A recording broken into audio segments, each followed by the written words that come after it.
it all kind of happened like this. So when I was in medical school, medical school is 4 years. And so in my fourth year, what I did is I planned that I would go to El Salvador for 2 months in January and February of 1996, which was my fourth year of medical school. And I actually went by myself. So what had happened was we had gone down the year before, we had sort of planned, and I said, oh, I might come back and spend a couple weeks. When it came time for me to go for 2 months, I packed my bags, I got my shots, I did everything I needed to do to prepare to go. But then when I got there, I basically went to this place in San Salvador, the capital, for a few days. And then I went up to the village, Arcatao, and basically I showed up and they decided that I would just start working in the community health clinic that was in this village. And the village had a central square, and in the old part of the village, all of the houses surrounded the central square, and in the middle of this town was a clinic. So in the clinic I worked and I would see patients, and I was basically down there to work for 2 months and just be part of the scene there.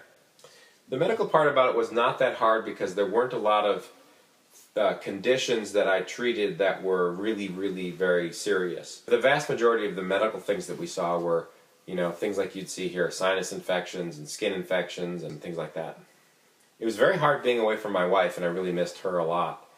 It was. I just remember being a lot more homesick than I had been on previous travels. For some reason, this was harder. I think it was just because it was a bit of a culture shock.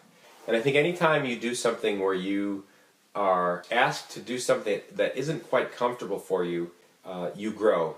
And taking on a new challenge and seeing a new part of the world, speaking another language, all are challenges that help you. And I have gone on to have a lot of other challenges in my profession, and I look back on that as a time when I did a lot of growing. And a lot of growth comes through struggle.